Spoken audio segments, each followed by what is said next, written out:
So I do not know what's going on in ATP. I just don't have the bandwidth. So, wish them luck.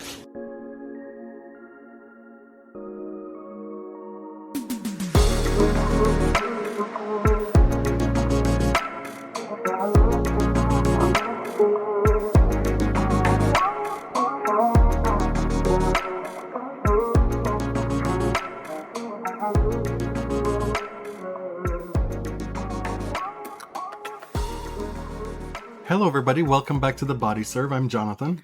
I'm James. We've got a newsy episode. Lots of news. Yeah, it's been only a week, I think, since we recorded, 8 days or something. A lot has happened in that time. Since we double recorded. Yes. The Twin Towers episodes. Is it too soon? Nobody wants to talk about 9/11. If you know that reference, you are a goat. Serena Williams will be playing singles at Wimbledon. A lot of people are like, this comes as no surprise to me. If you'd read the tea leaves, I knew from 2 months after she retired that this was going to happen. I will admit I was one of the people saying, oh, it was obvious to me. I knew.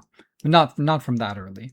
I took the approach that it was none of my business, even though it clearly is for the purposes of the show. But it only became something that I was willing to accept as definitely happening when I saw her leave Berlin and go straight to Wimbledon.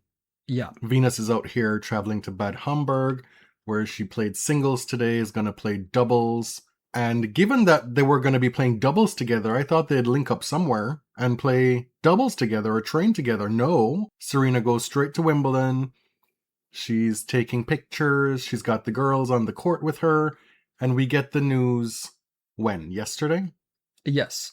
First, on June 16th, last week, Wimbledon announced their wildcards with a conspicuous absence. There was one women's singles wildcard that was still given out, undistributed, unclaimed. Right.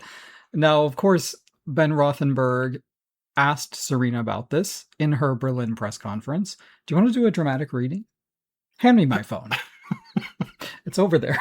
Oh, literally, hand me Yes. my phone. No offense to Ben, but I was not pleased when you just decided that you're going to be Serena. I finally get to do the fun part. Finally? I'll say I read this exchange first in bounces. When I watched the video, my mind was completely made up. What it gave audibly and visually. Orally. Right. Like, yeah. This wild card is for her. There's still one Wimbledon singles wild card that hasn't been announced yet. Would you like it? Oh my gosh. There's some left? There's one left. There's one. I better get to practice. Yeah, would you be interested in that if it's still available? Would you be interested if I took it? I would be interested in you taking it for sure. Gosh. You think I'm ready for singles? I think so. You look like you've been practicing. Looking like you've been moving a lot in practices. I've seen the side-to-side drills. What do you think? It's more important what you think, Serena. Oh, I think it's important what you think. Okay. I think you'd be ready. What do you think, Carolina? I think I'd be interested in it, yeah. I need to get to work. But I mean, time is running out for this decision. Yeah, right? So would you raise your hand for it? That's the question of the hour, right? I don't know. I wonder why there's, I don't know.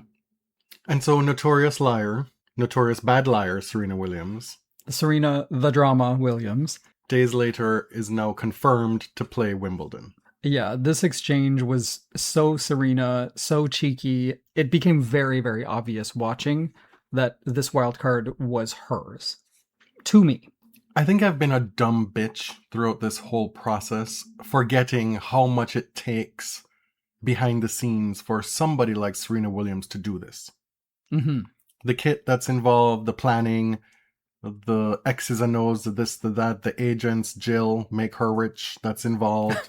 Like all the things that would need to go into place for her to say, yeah, I'm going to play singles. Right. Rather than me sitting here and saying, well, maybe she's just not quite sure yet. Now, I do think it's possible that when she started the grass season, it was a trial. Like, they had probably already spoken to the All England Club and said, there's a possibility that Miss Williams would like to play there. Would you be open to giving us a wild card? And she probably wanted to see where she was at. So I do believe there was some, like, I don't know. Like, I think so, but I don't know yet. I think she probably felt good on the court. Oh, my serve is popping. Maybe my movement is a little better than I expected. But as you said, like, there is planning that goes into this. Some people are big mad for reasons I don't understand. This is a finite comeback, whatever it looks like. Maybe it's just for this summer. Maybe it's till the end of next year. Who knows? This is not going to carry on forever. Right. To the people who are saying, it's going to ruin her legacy. It's not. That's wild.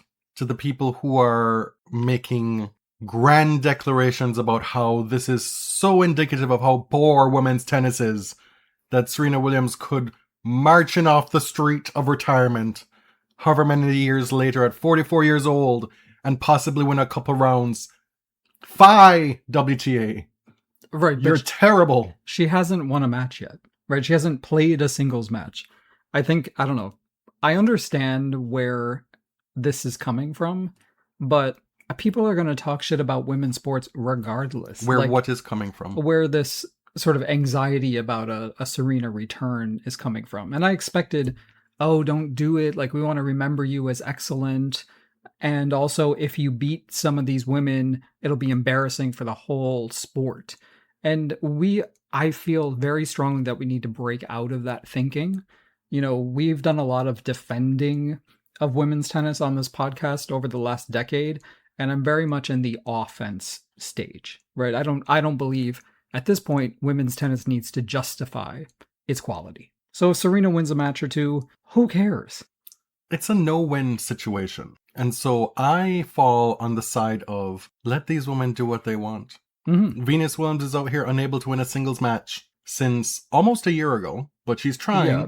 And today she went to serve for the match in the third set against Peabo, was 2 points away in 2 separate games, was hitting 195 kilometer an hour serves, aces in fact.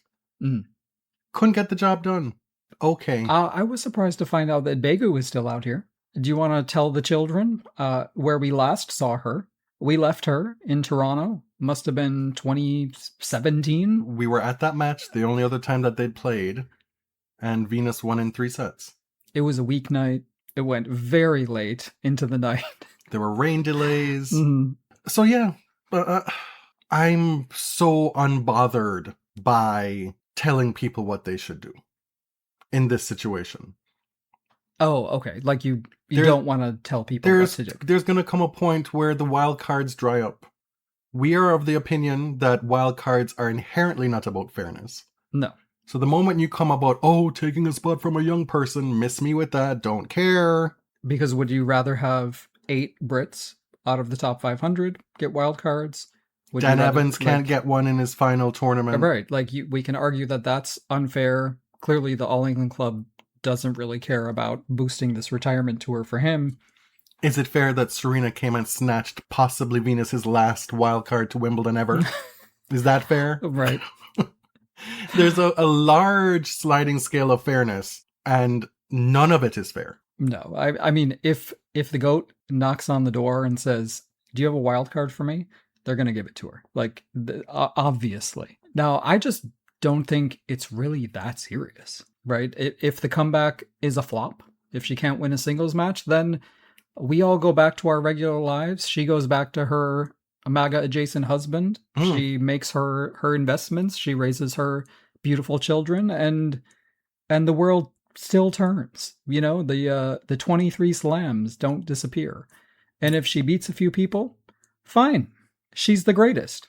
That presupposes that she too is not MAGA adjacent. She is apolitical because of her religion, she says. Mm-hmm. But as we know, no one is truly apolitical. Nothing is apolitical. And so constantly chasing paper is political. Indeed. We will talk about Alexis a little bit later on. I wanted to... I saw a tweet from Craig Shapiro yesterday, and again, I want to be generous because I do understand the inclination, but I wanted to address a few points in it. He said, wild to accept a wild card into a major after being long retired over the hill without playing one tournament in many years, in my opinion. Feels like a stunt, one of those quote-unquote boxing matches featuring Jake Paul or Mike Tyson for that matter. Surprised Wimbledon involved themselves in this. Journalists writing how exciting this is, I couldn't disagree more. It seems like an indictment of women's tennis that the level is so bad a one-time great player that last won a pro match 8 years ago, I'll correct that in a moment, would return at the most important tournament without even playing a warm-up.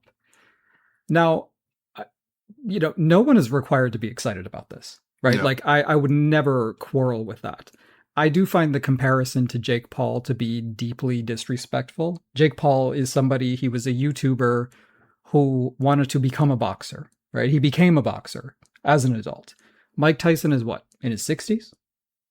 These are not fair comparisons. Serena is the GOAT, 4 years removed from her last match. Not 8. Craig said 8, but it was 4. It was 2022, of course. I wouldn't quibble with anyone saying they are excited or aren't excited about it, right? It's your opinion. I don't really care. I just found the tone of the tweets very odd. I don't know why you're even talking about this. This is a known bloviator who is going to bloviate. And so he bloviated. Okay, so I just wanted to correct the record. Okay. Stop. While I was preparing for this episode, go to tennis.com, stupid me. What the hell happened to tennis.com? When I click on it, what I see is this blogspot looking ass homepage, and all of the news and features copy is gone.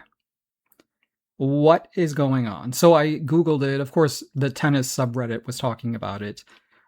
On June 15th, they posted it in this random FAQ.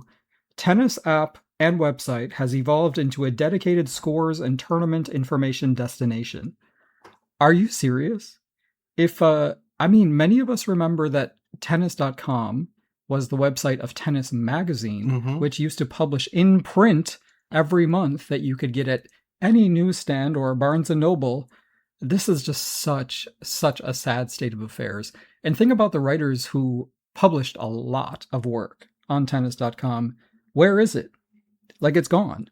I think that a lot of the gays of a certain age can remember spending a lot of time in the magazine aisle at stores, right? Like, whenever I went to the grocery store, I'd park myself by the magazine section and I would go look through Tennis Magazine. Yep. And I'd immediately go to the back page, which is where the rankings were. Yes. And at that time, that's the only way I could find out. This predated internet. And I'd be so excited to see Arantxa finally at number 1. Oh. Agassi back at number 1. And then, of course, I'd go check out Interview Magazine and other things. Oh, that was cool. If Interview. you know, you know. It was very adult. The Ryan Phillippe cover. I had an Entertainment Weekly subscription. I was that young gay. I think Interview was like a little too adult for me. It was Andy Warhol's magazine. Said who? Adult for you? Who told you that? Oh, I don't know. I think it just didn't come into my consciousness at that time. I liked Rolling Stone, which was also pretty adult. I wasn't looking at that magazine for the copy. I understand. Okay. Yeah.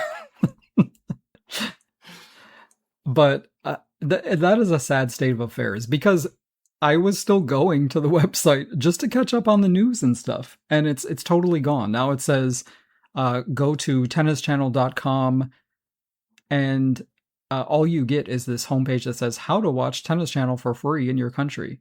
That's sad. Anyway, that is kind of off topic, but I was just surprised to see it. We are in this part of the season where we have, 3 weeks of grass tournaments? And there's quite a few of them. And the players are trying to get as much practice as they can.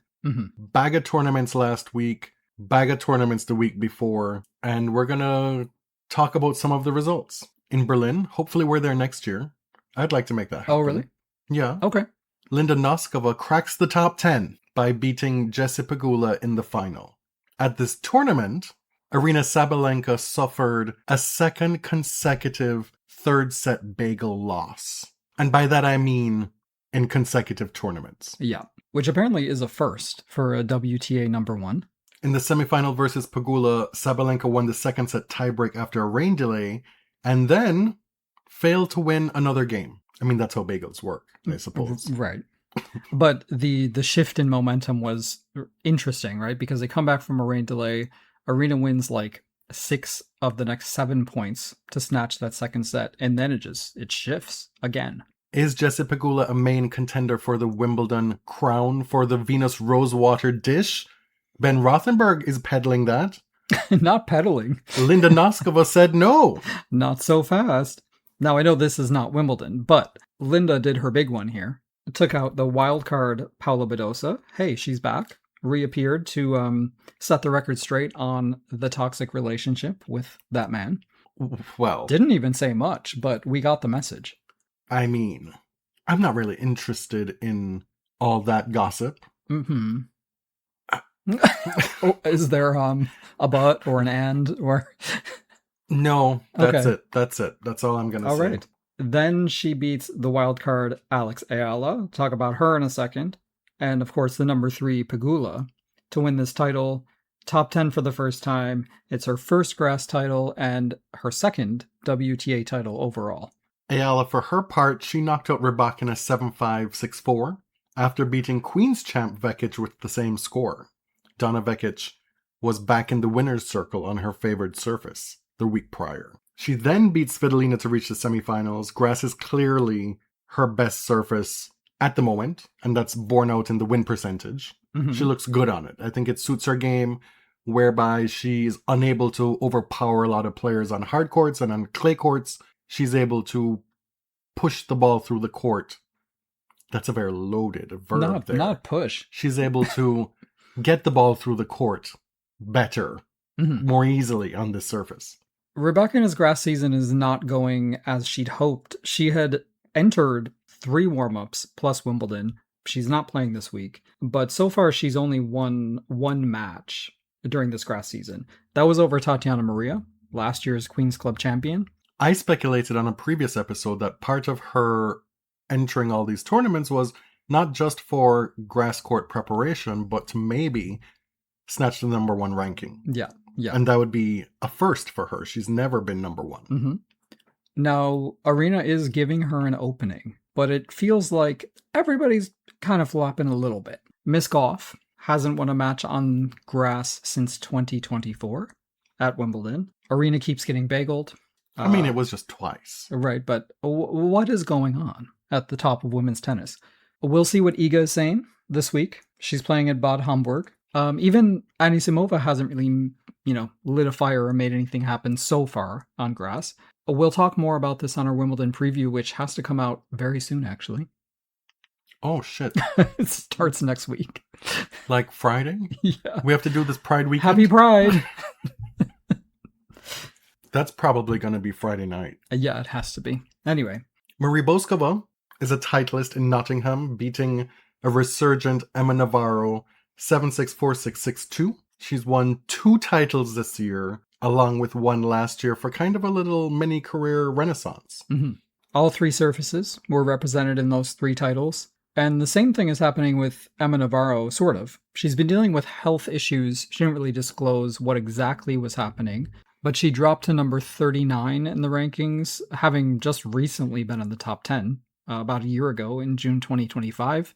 She dabbled a little bit at the 125 level and then won Strasbourg, now Nottingham final, and her ranking has bounced back quite a bit. It was a good week to be a Fran. Wow. You'd love to see it. Francis Tiafoe and Francisco Cerundolo both won titles this past weekend. We actually had a moment of confusion between us at the French Open because we were separated on site, and I was at, I think, Naomi, and then you were somewhere else, and I'm trying to figure out when we're going to connect during the day. You're like, well, I just went back to Fran. Oh. And I was like, okay, that doesn't make sense. You're going all the way over to Simone Mathieu. Oh, for Cerundolo? And then turns out you were at Tiafoe. I was like, friend, nobody ever in the history of tennis has referred to Tiafoe as Fran. It's not a thing. It was the first forever. Sometimes I call him Frank. Sometimes I Yeah. call him Fran. There's Foe. TFO, the letters. I actually, during the spring of this year, started calling him Tiafolo because of Oh, the Serundolo. connection. Yeah. Oh, wow. And so it's been destined that they would win on the same day. You all can thank me personally. You know who else is a Fran? Francis Albert Sinatra. He didn't do anything recently, but he did offer to kill Woody Allen once. Where is this coming from? Oh, another Fran. People called him Fran? No. So in theory, He was a Francis, though. this could apply to millions of people. Saint Francis of Assisi.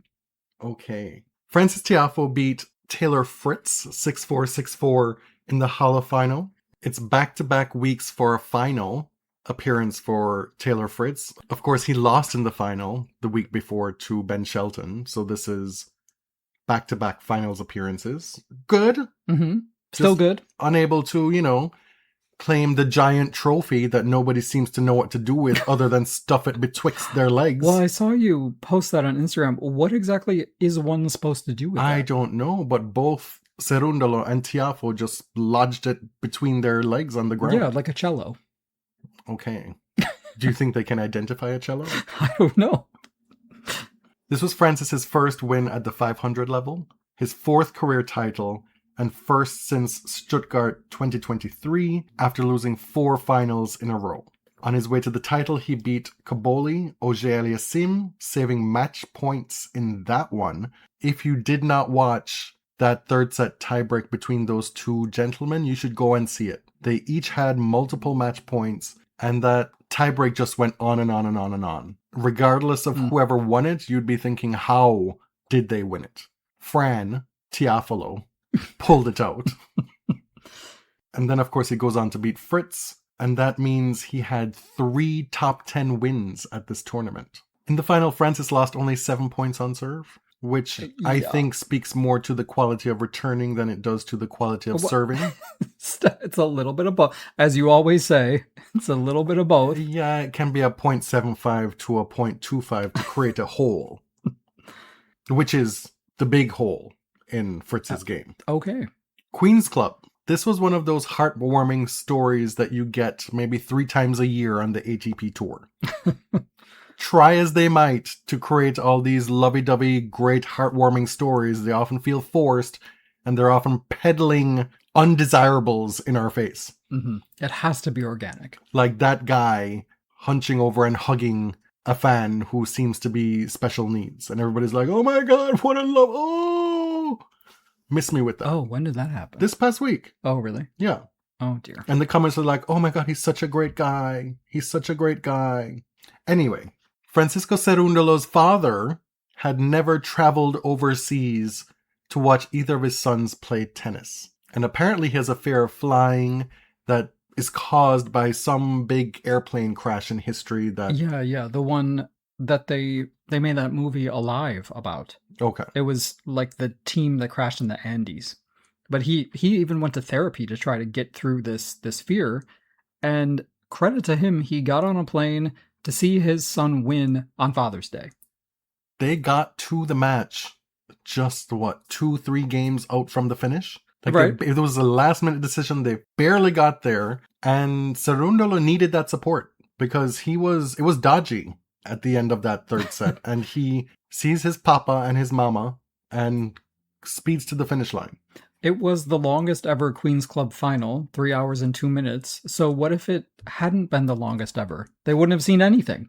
It's his second grass title. Previously, Cerundolo won Eastbourne in 2023. That was also over Tommy Paul. 4th career title for Francis, 5th career title for Cerundolo. Tommy Paul likes this tournament. Yes. He does well there. He's lost the final twice, and he was a champion in 2024. So that makes 3 of the last 4 seasons he was in the final. Shout out to Karolina Pliskova, who continues her comeback. Mm-hmm. Made the semifinals in Nottingham, losing to Boskova, who went on to win the title. Last week, or I guess 2 weeks ago at this point, I don't know. Mm-hmm. We mentioned Donna Vekic winning Queens, her first title since 2023. Ben Shelton beat Taylor Fritz in Stuttgart. Shelton is the only player to win titles on all 3 surfaces Surprise.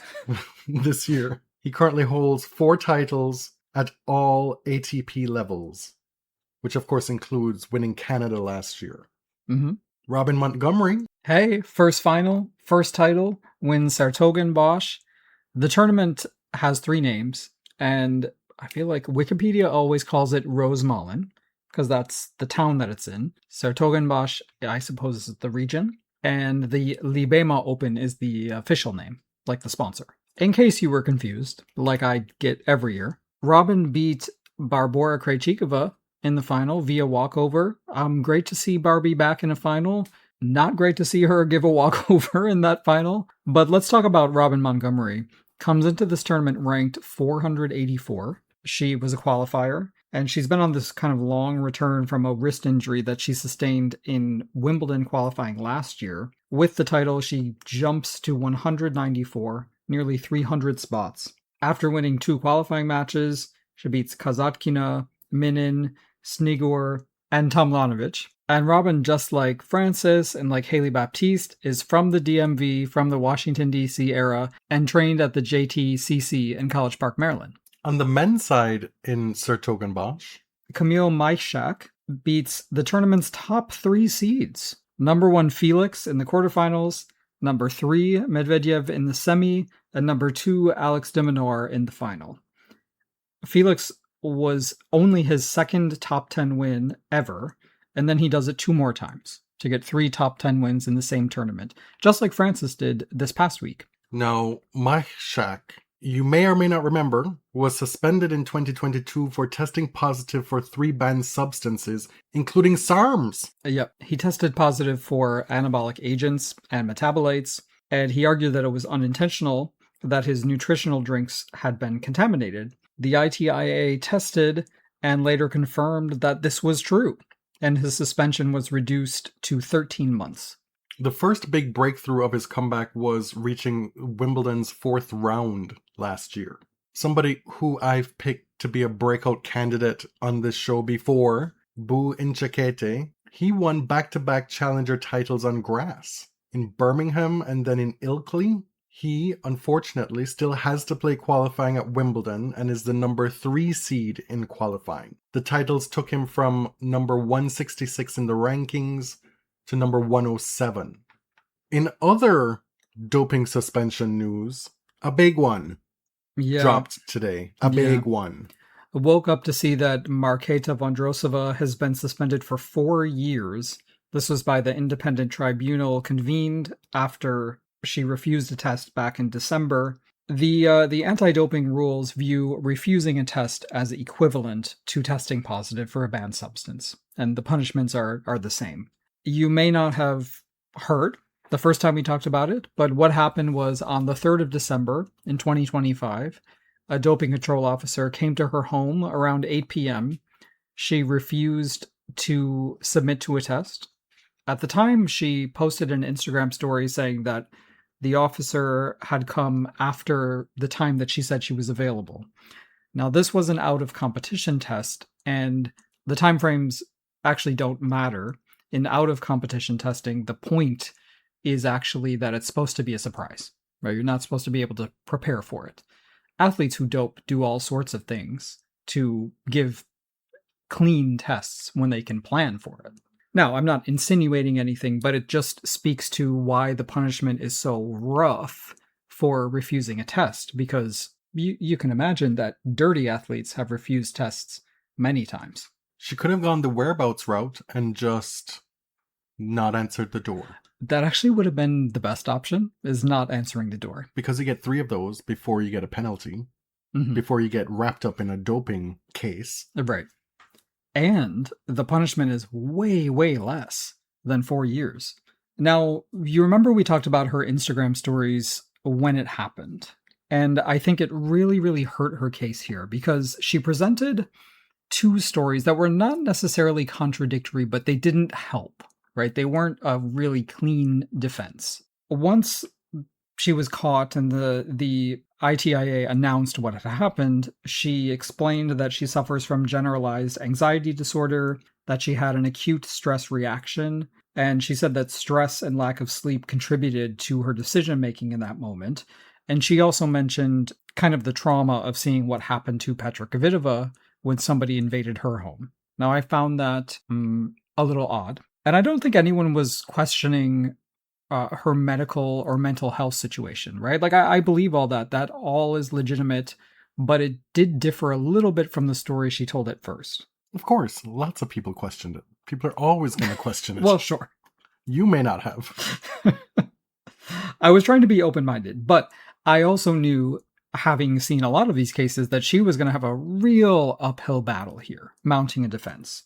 So the tribunal posted kind of a 3-4 page decision. We haven't seen the full report yet, but they find the charge proven, saying that, quote, no compelling justification, unquote, exists for refusing to submit to a sample.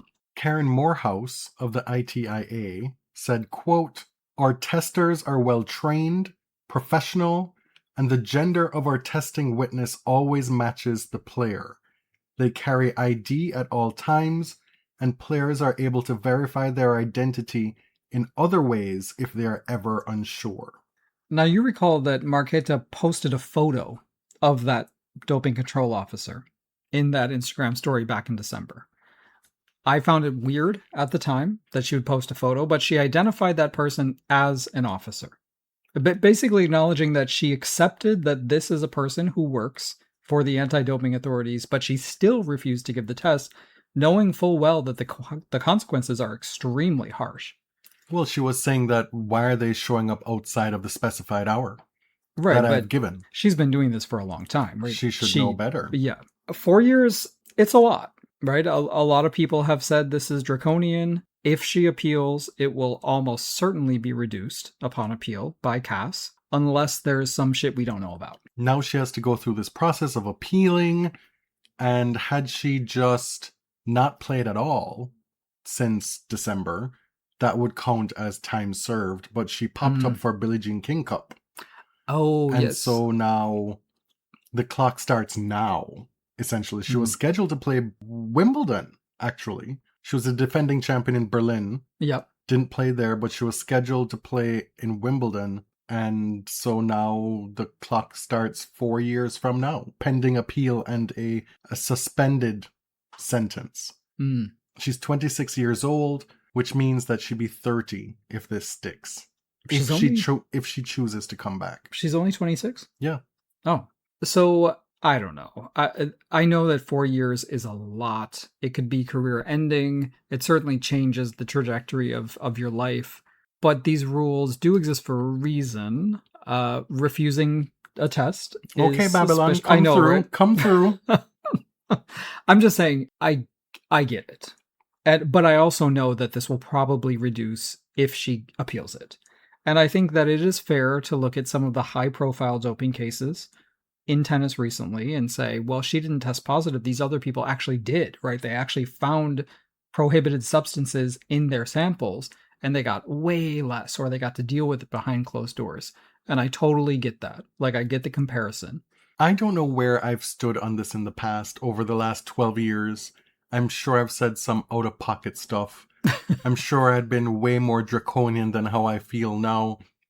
But I'm on the side of the fence whereby I just don't really care. Oh, wow. I care a lot. I mean, I feel like everybody's kind of doing a little doping, a little bit of something. A little dabble here and there. Dabble to get a little bit of an edge and advantage, you know? And so when you consider that the top players, even if they're doing things that are illegal, are they always the most ethical? You know, they have the most resources to game the system if they want to. They have the most resources to fight the system when they do catch a case. Mm-hmm. I think maybe we need to have like a strikes rule. You know, like we set up tiers whereby this is like really, really bad. Because the issue with a lot of these cases is that we can't prove anything for sure. They're saying, well, this is tantamount to a failed test. But it's not a failed test. There's a lot of ambiguity there.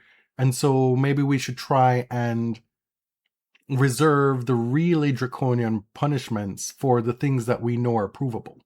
That are like, okay, you get the book thrown at you here. here, maybe this is a first strike, maybe this counts for 2 strikes, and then we build towards something that's more, I don't know. Like, it was explained in Ben Rothenberg's piece about this, that the whole 4-year suspension thing is predicated on the Olympic cycle. Yes. So you're saying that this is artificially trumped up to meet the standards for other competitions that have nothing to do with tennis on a week-to-week basis. Correct. So I don't give a fuck. Well, tennis willingly submits to the WADA code because they're an Olympic sport. I understand. Well, right. I'm saying if they didn't want to be an Olympic sport, then they could make their own code. I'm just saying that shows to me that the 4 years is it's artifice. Of course, yeah. It's made up. Mm-hmm. There's no... It could easily be 2 years. Exactly. Or 1 year. And so I think we need to adjust, given that we've seen so many cases with so many gray areas and so many what ifs and so many players being affected disproportionately based on their economic capital, that we need to find a way to make this more equitable across the board. And I think that one way to do that is to have a strike system. I don't know how that plays out, but like, ultimately, is it that big of a deal? Ultimately, like, are these people taking anabolic steroids to break the 100-meter world record? Like, that's where this is stemming from. You're looking at this as an OG track and field stan, Yes. as an athletics fan, where you could look back in your childhood and every race was dirty. Sure. No, but I do think it's a fair discussion. Now, let's talk about something clear-cut, at least in my view. Alexis Ohanian, while his wife was in Europe preparing for her comeback, decided to attend the Trump UFC event. And this caused a lot of blowback to this man, and deservedly so. As soon as I saw he was there, I could have written the tweet. I knew what the explanation would be. About 4 or 5 days later, he finally gets on here on Elon Musk's app and explains, here's why I was there. I'm not like those other people. He said, a lot of people asking me to comment. Yes, that fighter's slur about former First Lady Michelle Obama was vile and inappropriate.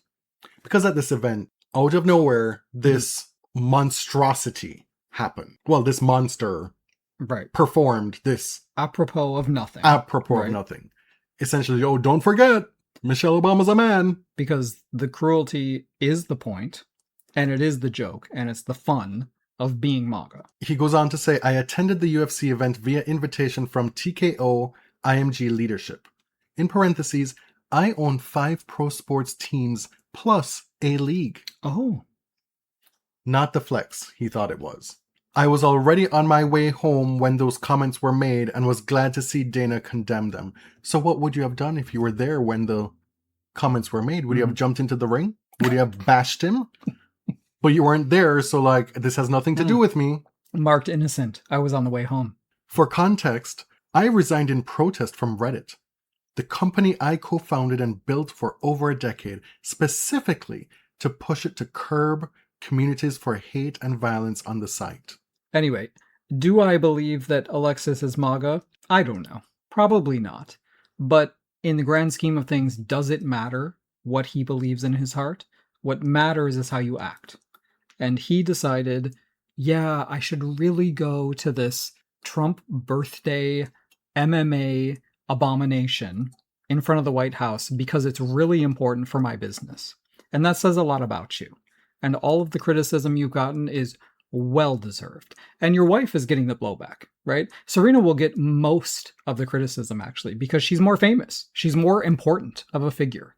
Quite simply, Kate on Instagram Threads said, quote, "Yup, exploited so many women athletes across multiple sports to build a trusted reputation and just burned it down in favor of men who quote-unquote think that both Michelle Obama and his wife, Serena Williams, are men." Right, because why do you think you're not part of this? You willingly joined this celebration, whatever this was. You are the company you keep, whether it's for your business interests or whatever. Do you think your 5 sports leagues and one, what was it? And one team or whatever Do you think they would have all I gone? think it's 5 sports teams leagues. plus 1 league. Leagues. Sorry, the Pictionary League, the International Charades League. Let's What? pull it back again. Uh-huh. 5 sports teams and a league. He said 5. Oh, right. Okay, fine. You're not gonna edit that out. You know, I swear I'm a good reader. Like when they went around the class in grade school and asked people to read, I could read. Anyway. And it took you 4 days. What were you doing? Waiting for the backlash to go down, and when you saw that it wasn't, I had to say something. Yes. And then you come with this lip service.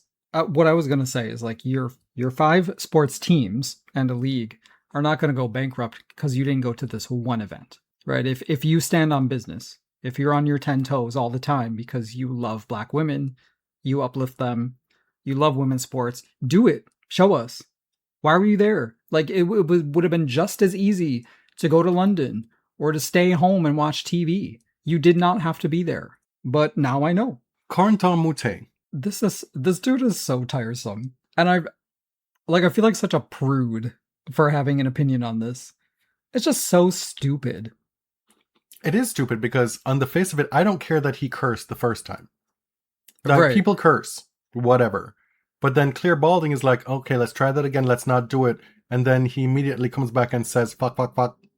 Like, are you 3 years old? Right. It's quite literally a child testing how much they can get away with. Mm-hmm. But then to do it again for a third time, and she had to shut it down. Like, can you just let this woman do her job? See, that was the most annoying part for me, is that Claire is there doing the job that she's being paid to do, and you're embarrassing her. Just let her do her fucking job, dude. I don't really get, like, the people who thought that was hilarious. And so he was fined nearly all of his prize money from Queens. Right. 40,000, pounds? No, that was USD. US dollars? Yeah. A lot of money. Like, dude, you're not a baller. Shot call a brawler. Like, this is going to hurt your pocket. And right. I'm happy that it did. But now, now we get think tweets about, oh, the players need to really, this is why they need to unionize, because they need to take over and have input into the penalty system, and this is draconian. It's like, is this the hill? Like, is this it for you? It's not something that you did that was unforeseen what the consequences may be. You already have it pretty good. Right. As far as having your behavior policed, you can literally whack a chair umpire's chair and hit their feet multiple times aggressively, and it's totally fine if you wanted. I mean, I'm just saying the lawyer journalists out there, just rest on this one. Just desist. Anybody in particular? No. There's one famous lawyer journalist. There is. Who I respect very much, but I disagree on this particular topic. So you were referring to him? Yes. Okay. We were asked to comment on, we were asked to let rip on what we thought about Victor Wembanyama. This officially ends the tennis portion of the show. Right. This feels like so long ago. Okay, the Knicks won the NBA Finals. The first time since, like, the 1800s. 1973. Unfortunately, James Dolan is part of it. Fuck that guy forever. Yeah. But fortunately, Jalen Brunson is the MVP. OG Anunoby, indispensable. In my view, had a good argument to be MVP of the finals. In yours, no. Up until Game 5, yes. But my Kit Kat has finally come into his role on the Knicks. It was a fun watch. But it was also confounding, right? Because the Spurs led in both Game 4 and 5. They led every game. By a lot. They led every game. There's no reason they should have lost Game 4 or 5. Sure. Jalen Brunson is the clutchest player in the NBA. Like, he lights up in the fourth quarter. Everybody knows that. What are you doing, babes? Just a lot of bad decision and bad coaching in the fourth quarter on the Spurs side. Jalen's dad, former Knick, current coach, does have cases against him. He sure does. Let's not talk about Rick Brunson, because this is not his title. It's not his trophy, even though he'll keep it in his house. Wembanyama is a dirty player. I don't care what anybody wants to say. Okay, this was dirty player. But this was the epiphany, this finals. It was giving anointed child who was frustrated that he couldn't have it all. he was throwing his toys out of the crib. Yeah. But what he did to Jalen, to step in his landing zone, could have fucked up his ankle. Could have been a catastrophic injury. We've seen all these Achilles tears in the NBA recently. He threw him to the ground a separate time. Grabbed him by the neck and threw him to the ground. All these non-flagrant calls that he benefited from, because had they called them, then the face of the league would be missing a game. The one who's been anointed. What about the flying Mortal Kombat attempted kick at OG Anunoby? That could have taken out his ACL. What the fuck was that even? Anyway, why is he the face of the NBA? Well, I know why. Because they desperately need an international market like the NFL, or that's what they believe they need. He's 22 years old. He's a player unlike any we've seen before in size and what he's able to do at that size. And presumably still developing and getting better, has the international tie-in. It's a no-brainer. And he gets to lead a storied franchise. A dynasty. And he is him. But he was not. But he's not. But he was not. The thing, he's going to need to get his head together. He's extremely talented, and he has a great team behind him. This was the first run, right, at an NBA title. He's going to need to get his head together.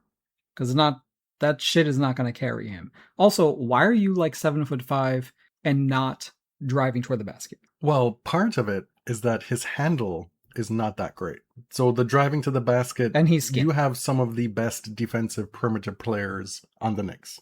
You have Bridges, you've got Hart, you've got OG. Most of all, OG. And so we saw several times where he put the ball on the court and he got his pocket picked. But that, to me, that's embarrassing. You were not put on this earth to be a shooting guard. Okay. The more poignantly is why is he not playing closer to the basket as opposed to driving to the basket? Okay, fine. He's not exactly, 350 pounds. I don't care. Thank you for your deficiencies. No, the argument that he is too big to have full control of his body. He is not Joel Embiid. I know you have thoughts about him as well. Oh, but another I think dirty player. Joel Embiid legitimately cannot control a lot of his extremities. That is a big ass dude. But with this dude, he was actively going after people. He was. It was really embarrassing. Knowing full well that he would not be meted out the punishment that should have been given to him. Would he have been suspended after the fact had the Spurs gone on to win Game 5? No, hell no. I know they all say yes, they would have reviewed the game and he would have been given a flagrant. It was obvious, but we saw obvious calls missed. And this is what bothers me about sports fandom. This is why I don't dabble in other sports, because if you dare complain about a call, you're soft. I right? took issue with that one time and was told I was being very sensitive. Oh, girl. Yeah. See, this is why I don't really fuck with sports fandom, because if you dare complain about anything, it goes after your masculinity immediately. I think the bottom line is fuck that guy. And I'm happy you played so poorly. You disappeared in the fourth quarter of Game 5. You were not who you said you were or who you thought you were. You may become that person, but you're not that person now. No. Good luck to you. Good luck to you, because 7'5" people do not play basketball very long. They just don't. Anyway, this is Mom Donna Stan. This is AOC Berg. James Dolan will be forgotten to history, but Zoran will not. We received more feedback about our non-existent Stevie Wonder episode or segment. This has been on the agenda for a while, but we haven't quite gotten to it. While we were in Paris. Okay, so this came from a listener who was not trying to start anything. No. Who was being very nice. And a listener that we're quite fond of. Yes. And I just want to say, this was not a list, right? It was never a list of our favorite male vocalists. I just happened to mention that Donny Hathaway is my goat. And that's it. And I understand why it sparked a lot of conversation. Everybody has an opinion, of course.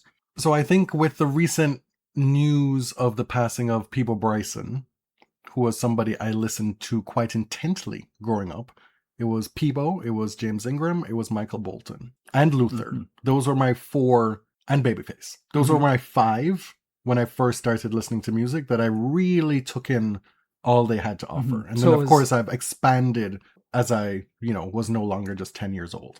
So is that meme, we are African-American and Mark. I have no idea what that is. Well, Mark is Michael Bolton. Oh, well. Michael McDonald often filled that role as well. We'll talk about the Stevie stuff and we'll talk about Peabo as well. Where do you want to start? Mm-hmm. I'm not a Peabo expert. I, of course, knew him from the Disney mega hits, right? Like I've been singing A Whole New World for many years. Aladdin was your favorite Disney film growing up? It was, and I loved the pop version because it was more in my range, although Peebo's is still too high for me. I love his voice. It's so bright and clear. And then, of course, Beauty and the Beast with Celine. And then I always forget that Tonight I Celebrate My Love for You with Roberta Flack is with Peabo. And the amazing song. Right? The cool thing is that, you know, when Roberta no longer had Donnie to sing with, her great friend who died way too young, she chose Peabo as a frequent duet partner. If Ever You're in My Arms Again, Why Goodbye from his Through the Fire album in 1994, which I had. He did a cover of Shaka Khan's Through the Fire. Mm-hmm. Love that song. He was just so good. So good. The voice, underappreciated. I asked you recently, which do you prefer, A Whole New World or Beauty and the Beast? And it wasn't even close for you. No, it's not close. A Whole New World, definitely.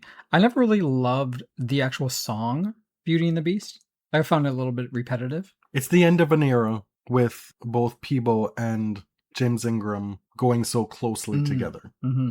And Michael Bolton has glioblastoma. What? Yeah. Oh my God. So that doesn't portend well either.